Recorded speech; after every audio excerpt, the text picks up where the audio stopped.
I'm Cage Warriors lightweight champion George Hardwick, and today we'll be looking at a lot of the pad work of one of my favourite fighters, if not my favourite fighter at the minute, Petr Yan. So first we're looking at him using the hand pads and just drilling the same combo again, hook cross. Notice how he's doing it on the back foot slightly as well. This is massively undervalued in pad work by most people I see do pads. People like to hit pads on the spot. See here, he's doing a simple combination, but a lot of time he's moving forward and then just dropping back as he's hitting it. Keeping discipline between, and something else you're going to notice whenever he's hitting pads, a lot of people hit the combination and switch off, or hit the combination and kind of walk towards their pad man. He doesn't just walk towards and follow his pad man at any point. He's always tracking him diagonally, whatever space he's in. So he switched off a second there, but whatever space he's in, he's always practicing his cage cutting. Cage cutting isn't a thing where you think, okay, I'm going to do a 5-minute drill to practice cutting the cage and practice my offensive footwork and then switch it off on the next thing. It's something you practice every time you drill, every time you shadow box, and you're going to notice this every time he's hitting pads, whatever space he's in, whether it's a cage or an open space, he's always crowding his pad man and making them have to move more, practicing the footwork, and then the pad man is moving with him. Seeing there, working bare knuckle strikes always hurts my wrist, so he must have tougher wrists than me. He's working on the bullseye pad here, the big pad. This is a lot of time. Still, he's tracking his pad man, good footwork, small steps. But this is a time where you kind of grip the floor with your feet and twist over and rotate the back shoulder.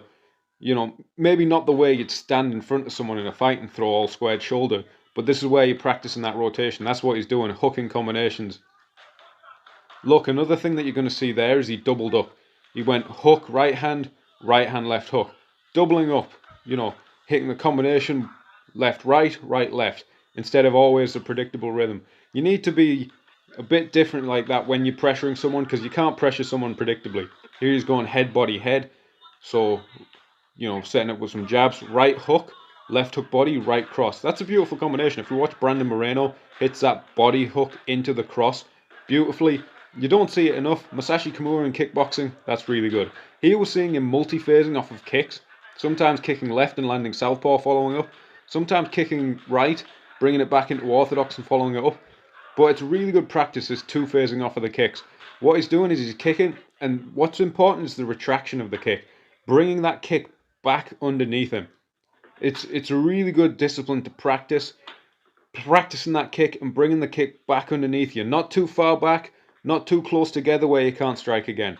Here's a little nice combo. It's like a double jab, right hand, left hook into a spinning back kick. It's kind of shades of Nicky Holskin. We saw a lot of Nicky Holskin's glory title fights. He'd hit a right hand, maybe slap the left hand as a setup.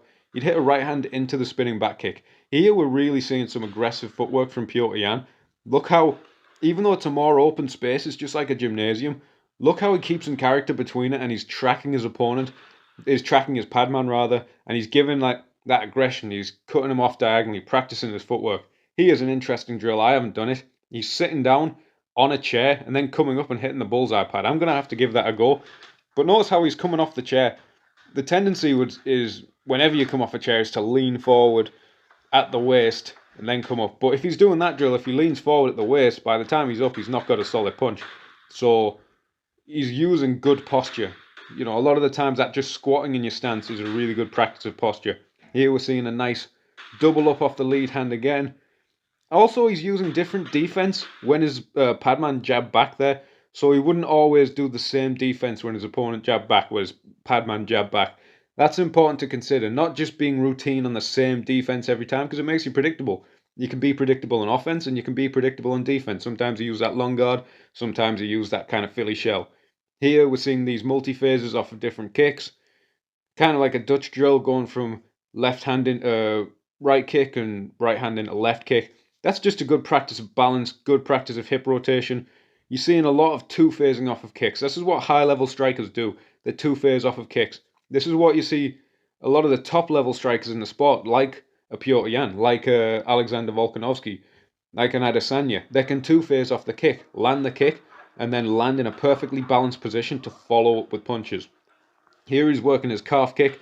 Calf kick's a very difficult one to pad. You can see how the pad man has his shin pad turned out, and even then Yan still has to be a bit controlled with it, or else the padman's going to have some perennial nerve problems. But see the discipline in position.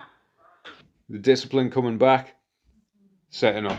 Okay, so he's got his shin pads on there. A lot of people will be in the comments saying, why is he hitting pads and shin pads? Probably just been sparring or drilling and couldn't be asked taking them off.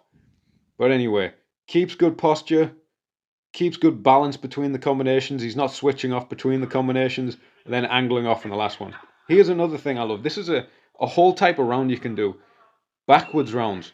It's very comfortable to hit the pads on the spot.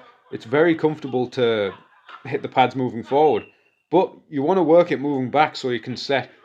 A very important part of being an aggressive fighter like Yan is also the ability to move back, because you can't just move forward all the time. You've got to, you're pressuring and pressuring and pressuring to open up, so you give him that step back and then you can counter. And that's what he's practicing there. Also, they're a lot more tiring. It's much harder work doing those rounds on the back foot. Even if you're a front foot fighter, do rounds on the back foot. It doesn't make you feel great. It doesn't make you feel glamorous. It gasses you out, but it's really good doing those work on the back foot. Here, he's got no gloves on and he's just purely working defense. This is some open workout. This is a really good thing to do. Work that defense. There's a good Conor McGregor quote where he says, people's biggest fear in fighting is getting knocked out cold. Yet they'll practice offense 1,000 times more than they'll practice defense.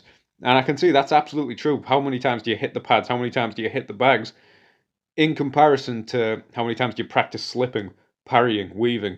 And here it's just that pure defense. He doesn't let himself get backed up right to the edge of these mats. He's rolling and pivoting out, combining defenses, combining the roll with the pivot. A lot of the times a single defense doesn't get you out of there and it doesn't provide you the best insurance.